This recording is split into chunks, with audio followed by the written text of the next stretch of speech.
بالله من الشيطان الرجيم. بسم الله الرحمن الرحيم. إن الذين يكفرون بآيات الله ويقتلون النبيين بغير حق صدق اللہ مولانا العظیم. آج کی نماز تراویح میں تیسرے پارے کا نصف حصہ اور چوتھے پارے کے 3 حصے تلاوت کیے گئے ہیں. یعنی سورہ آل عمران آج مکمل تلاوت ہو چکی ہے. سورہ آل عمران میں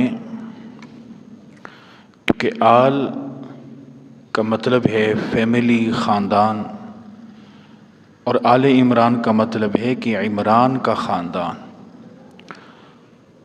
عمران یہ حضرت مریم علیہ السلام کے نانا تھے،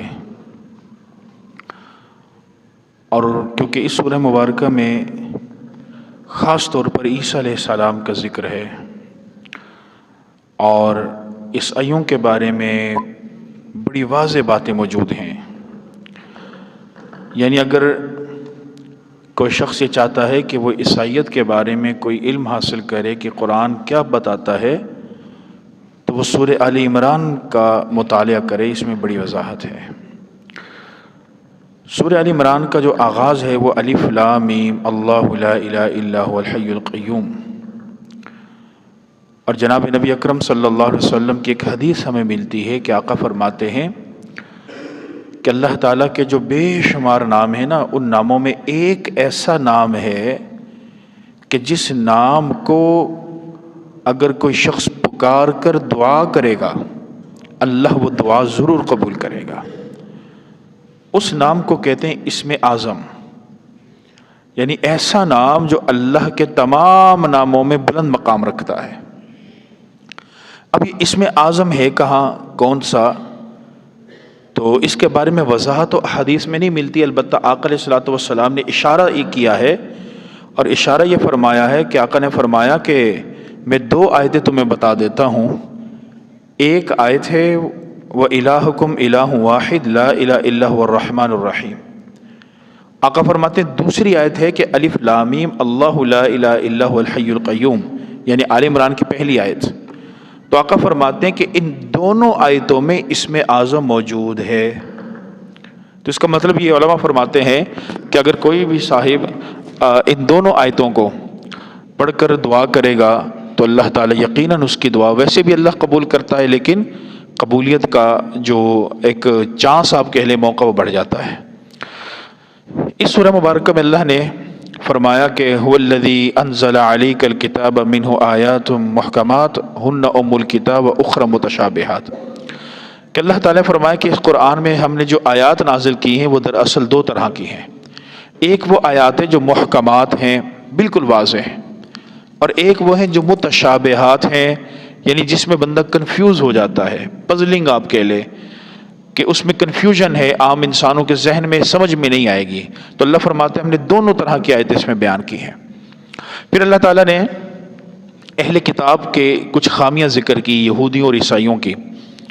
ان الذین یکفرون بآیات اللہ ویقتلون النبیین بغیر حق، کہ اہل کتاب ایک تو اللہ کی باتوں کا انکار کرتے تھے اور انبیاؤں کو ناحق قتل کر دیتے تھے، شہید کر دیتے تھے.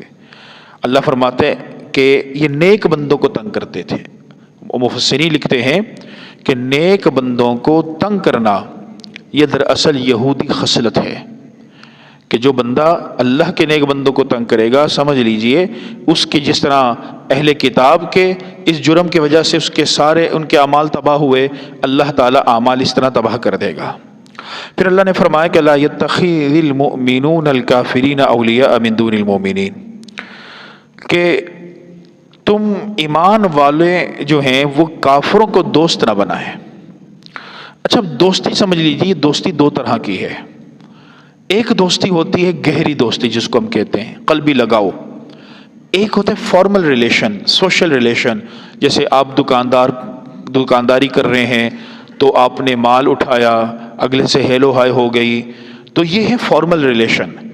ایک ہے ڈیپلی ریلیشن. ڈیپلی ریلیشن میں کیا ہوتا ہے کہ آپ اس کی خوشی میں خوش ہیں، اس کی غمی میں غم زدہ ہیں، آپ اس کی خوشی اور غمی میں شرکت کرتے ہیں. تو اللہ فرماتا ہے کہ یہ جو ڈیپلی فرینڈشپ ہے یہ ایمان والے صرف ایمان والوں سے لگائیں، یہ کافر سے نہ لگائیں، یعنی اہل کتاب سے نہ لگائیں. ہاں اہل کتاب سے آپ فارمل ریلیشن رکھ سکتے ہیں. کوئی مثلا بیمار ہے آپ اس کی مدد کر دیں، کچھ سامنے آگے ہیلو ہائے ہوگی کوئی بات نہیں، کاروباری لحاظ سے کوئی ڈیلنگ کر رہے ہیں آپ کر لیں، لیکن قلبی جو میلان ہے وہ صرف ایمان والوں کی طرف ہو. اچھا اب یہاں پر ایک اور بات سمجھ لیجئے کہ اللہ تعالیٰ نے سورہ آل عمران میں ایک چیز بیان فرمائی ہے، اور جناب نبی اکرم صلی اللہ علیہ وسلم کی ایک حدیث مبارکہ میں آپ کو سنا دیتا ہوں. حضرت ابو ایوب انصاری رضی اللہ تعالیٰ عنہ سے حدیث مروی ہے.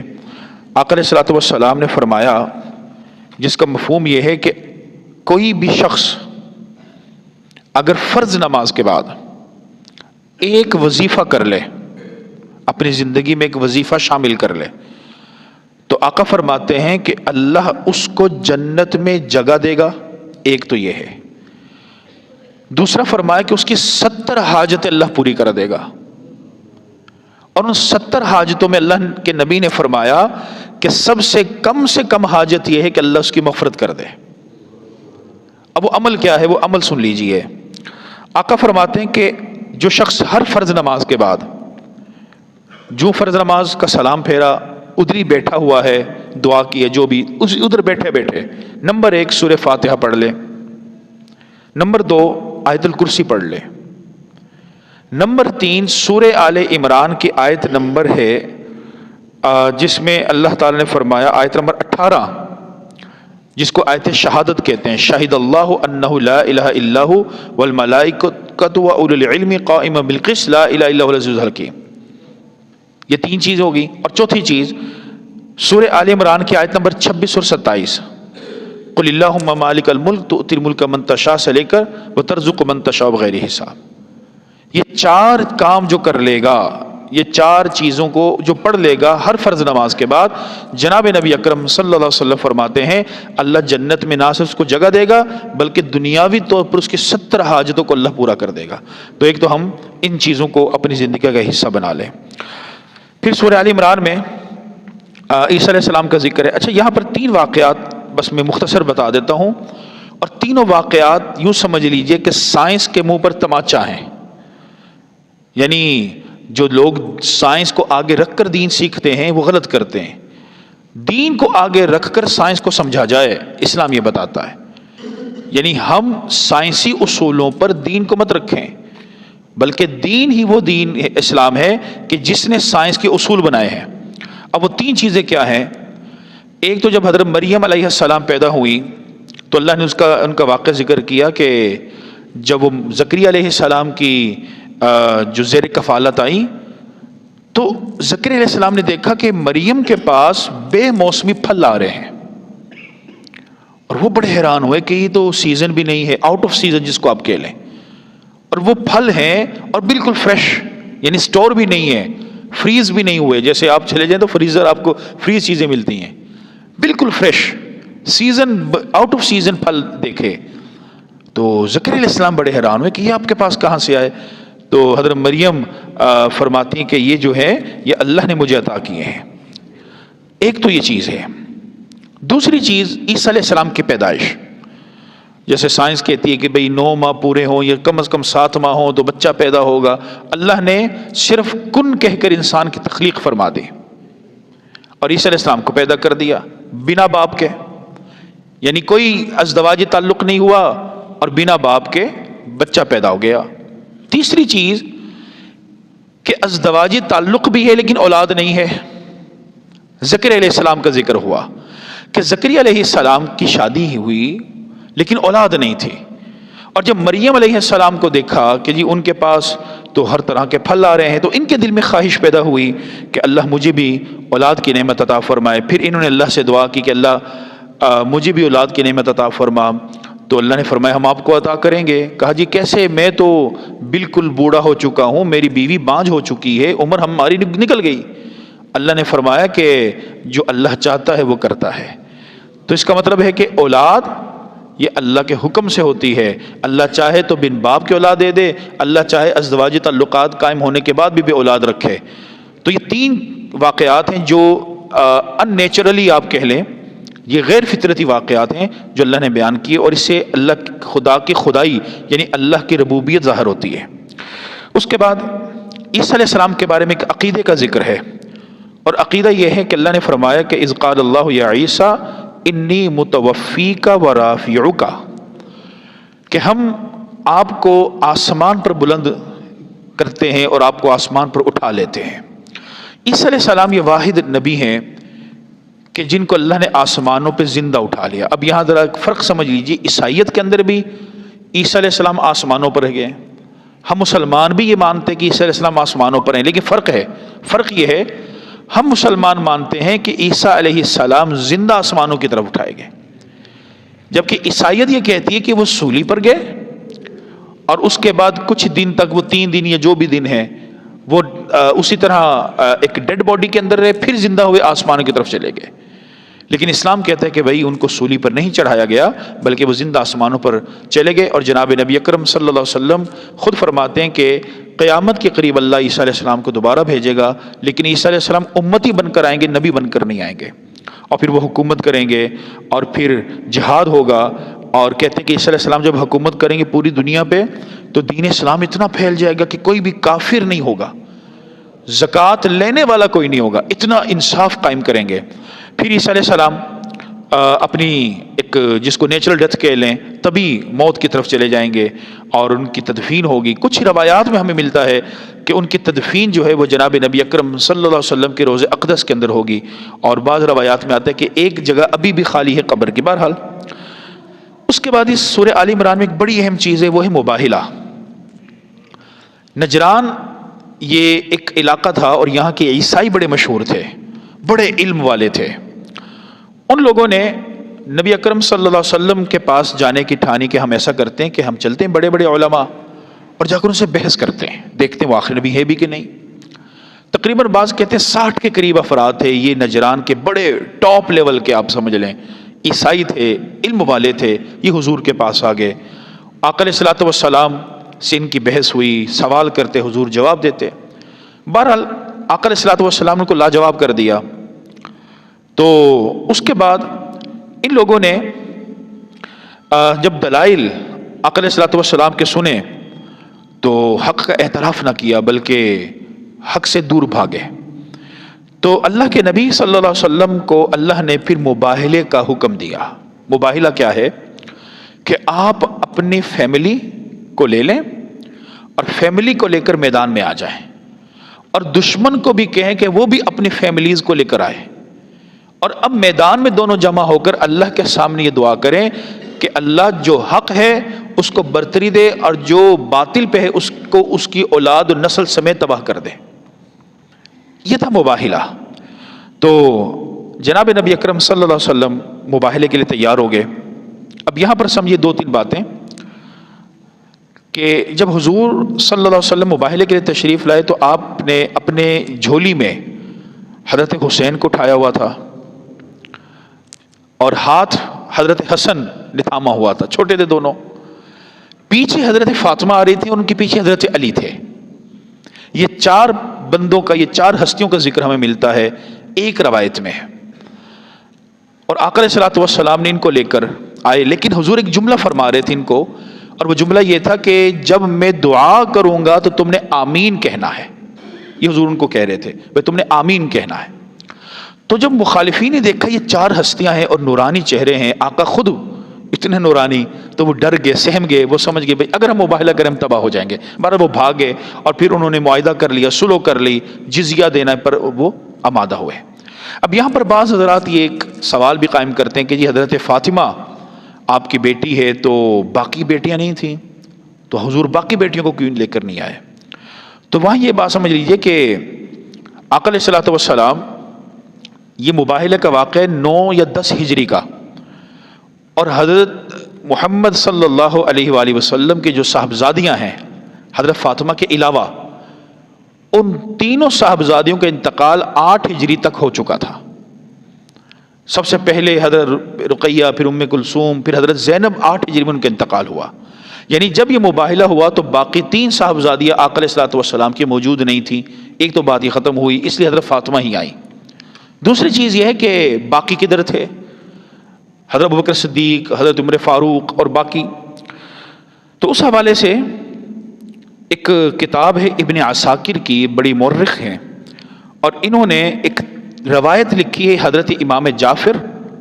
اور حضرت امام جعفر اپنے والد امام باقر رحمۃ اللہ علیہ سے ایک روایت کرتے ہیں کہ جب حضور اکرم صلی اللہ علیہ وسلم مباہلے کے لیے تشریف لائے تو ان کے ساتھ ابو بکر صدیق بھی تھے، عمر فاروق بھی تھے، عثمان غنی بھی تھے، اور ان سب کی اولاد بھی تھی.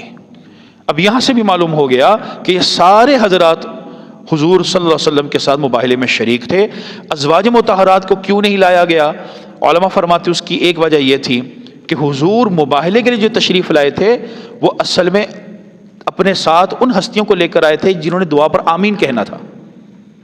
یعنی یہ صرف اس لیے نہیں تھا کہ وہ اپنے فیملی کو شناخت کروانا چاہ رہے تھے صرف کہ بس یہی میری فیملی ہے، بلکہ حضور ان کو آمین کے لیے، دعا کے لیے لے کر آئے تھے کہ بھائی ان دعوت فقولوا آمنو، جب میں دعا کروں گا تو تم نے آمین کہنا ہے. وہ آمین کے لیے تھے، نہ کہ اس وجہ سے کہ بس وہ چند احباب آ گئے اور یہ سمجھا جائے بس فیملی یہی ہے، اہل بیت یہی ہیں. تو یہ تصور جو ہی غلط ہے. اس کے بعد میثاق نبیین ہے. میثاق نبیین کیا ہے کہ جب اللہ رب العزت نے سارے انبیاءوں کو ابھی دنیا میں نہیں بھیجا تو جمع کیا، اور جمع کر کے تمام انبیاءوں سے ہمارے پیارے نبی صلی اللہ علیہ وسلم کی مدد، ان کی نصرت اور ان کی بات کو فالو کرنا، اس کا وعدہ لیا گیا کہ میں ایک نبی بھیجوں گا، تم سب نے اس کی تائید کرنی ہے، اس کی مدد کرنی ہے. کہو کیا تم اس بات کو مانتے ہو؟ ان سب نے کہا اللہ ہم مانتے ہیں. اللہ نے فرمایا کہ میں تمہاری بات پر خود گواہ ہوں. یعنی اس سے معلوم ہوتا ہے ہمارے پیارے نبی صلی اللہ علیہ وسلم کا مقام کیا تھا. پھر 4واں پارہ شروع ہو جاتا ہے، لن تنالوا البر حتى تنفقوا مما تحبون. پھر اس میں بیت اللہ کا ذکر ہے اور حج کی فرضیت کی بات ہے. وَلِلَّهِ عَلَى النَّاسِ حِجُّ الْبَيْتِ مَنِ اسْتَطَاعَ إِلَيْهِ سَبِيلًا. پھر اللہ نے امت محمدیہ کے بارے میں ذکر کیا، کنتم خیر امہ اخرجت للناس تأمرون بالمعروف وتنہون عن المنکر وتؤمنون باللہ. پھر اس کے بعد اللہ رب العزت نے آخر میں غزوات کا ذکر ہے، اور خاص طور پر غزوہ بدر، غزوہ احد اور غزوہ حمر الاسد کا ذکر خاص طور پر ملتا ہے. وَلَقَدْ نَصَرَكُمُ اللَّهُ بِبَدْرٍ وَأَنْتُمْ أَذِلَّةٌ. اللہ نے بدر کے اندر تم سب کو فتح عطا فرمائی، نصرت عطا کی، حالانکہ تم کم تعداد میں تھے. تو اللہ فرماتا ہے تم تعداد پہ نہ جاؤ، بلکہ تم میرے ایمان پر آؤ، مجھ پر ایمان ہوگا میں تمہیں فتح دے دوں گا. پھر اس کے بعد ذاکرین کا ذکر آتا ہے. عقل مند کون ہوتا ہے؟ یہ بات سمجھیے، عقل مند ہوتا کون ہے؟ جیسے ہم آج کل کہتے ہیں بھائی یہ بڑا عقل مند ہے، بڑا. اللہ کے عقل مند کون ہے؟ الذین یذکرون اللہ قیاما وقعودا وعلی جنوبہم. جو اللہ کو ہر حال میں یاد رکھتا ہے وہ عقل مند ہے. کھڑا ہے اللہ کا ذکر کر رہا ہے، بیٹھا ہے اللہ کا ذکر کر رہا ہے، لیٹا ہے اللہ کا ذکر. ذکر مطلب اللہ کو یاد رکھ رہا ہے، اللہ کا احساس ہے، اللہ کا تصور ہے. اللہ کہتے ہیں یہی سب سے بڑے عقل مند ہیں. اور آخری آیت ہے یا ایھا الذین آمنوا اصبروا وصابروا ورابطوا واتقوا اللہ لعلکم تفلحون. اے ایمان والو تم صبر کرو، یعنی مصائب پر دل چھوٹا نہ کرو. نمبر 2 شجاعت اور بہادری کا مظاہرہ کرو، یعنی ڈٹ جاؤ. اور تیسری چیز کیا ہے کہ سرحدوں پر پہرے دو، تم تیار رہو، دشمن کا مقابلہ کرو اور ہر معاملے میں اللہ سے ڈرو. دعا کہ اللہ تعالیٰ جو کہا جو سنا عمل کی توفیق عطا فرمائے. الحمدللہ رب العالمین والعاقبۃ للمتقین والصلاۃ والسلام علی سید المرسلین. اللہم انا نسألک علما نافعا ورزقا واسعا وشفاء من کل داء. رب ارحمہما کما ربیانی صغیرا. اللہم اجعل قبر ابی روضۃ من ریاض الجنہ. وصلی اللہ تعالی علی خیر خلقہ محمد وعلی آلہ وصحبہ اجمعین برحمتک یا ارحم الراحمین.